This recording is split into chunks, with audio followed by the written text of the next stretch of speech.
So, here you find a man whose fate finally caught up to him. Everyone is destined to end up in a hole in the ground. Mine happens to be a ditch, dug 3 dames deep. The beauties that stand above me know one of them is responsible. I personally blame myself, but after someone has kicked the bucket, the water that spills usually drowns another. If anyone could survive that flood, it'd be Ocean herself. And don't let the name fool you. She's anything but a walk on the beach.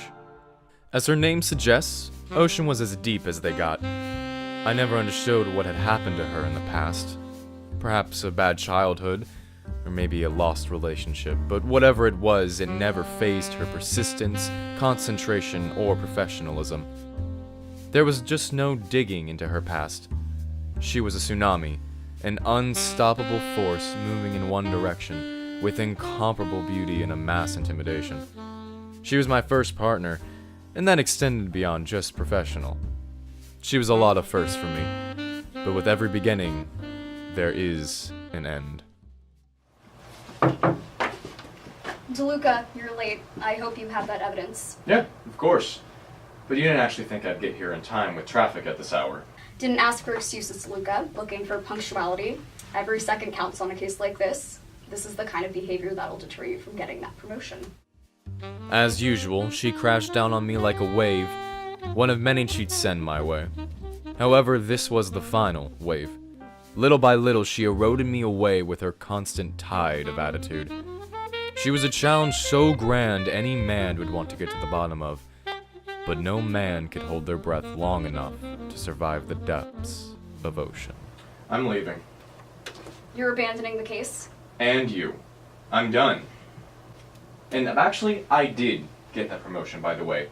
So now I'm the head of the department, and I'm deciding that this case will be entirely yours. Here's the evidence. Maybe it was because I saw her at her weakest, the way I'm sure no one ever had before. Maybe it was that I was finally calling the shots and was no longer under her pull. Or maybe it was that I moved on too fast.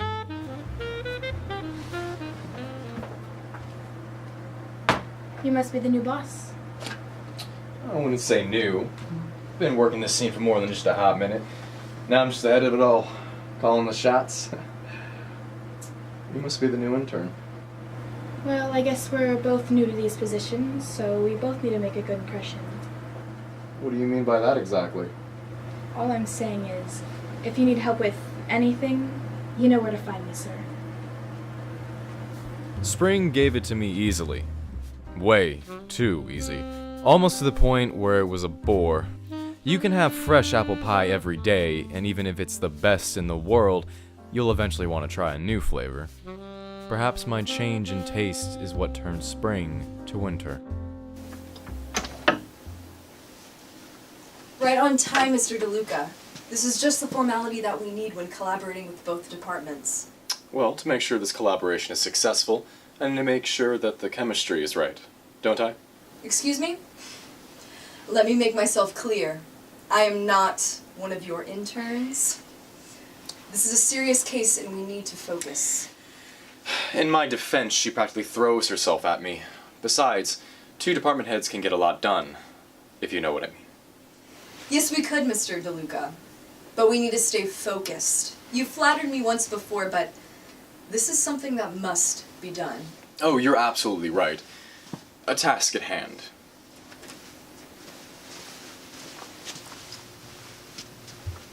If we were to finish the task at hand, we'd have to stay later. Call me for more details.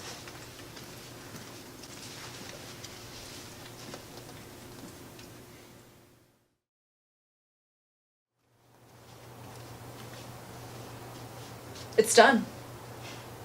I will receive the final confirmation when Mr. DeLuca calls, and then I'll know he's heading to my place. Which means he will have to take the windy road on 68th.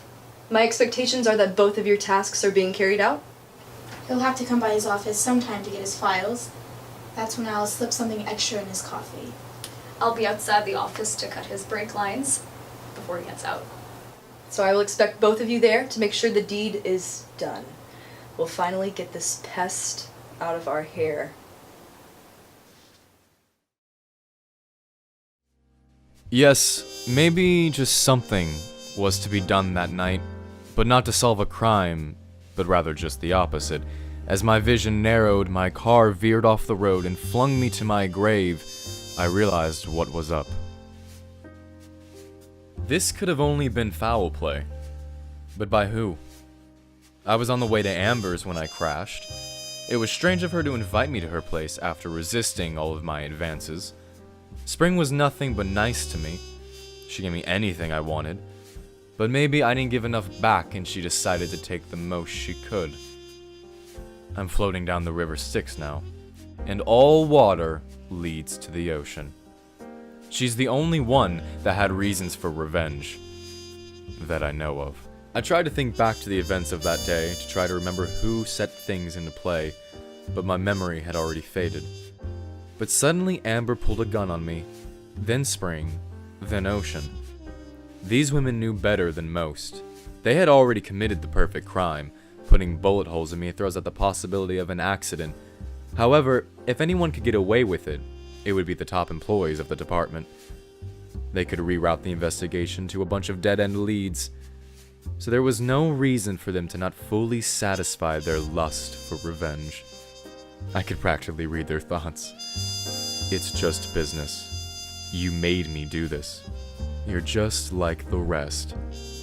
To them, I got what I deserved. And if that's their perception, then that's this reality. I could judge myself any way I wish, but it's others' perception of you that tell who you are in this world.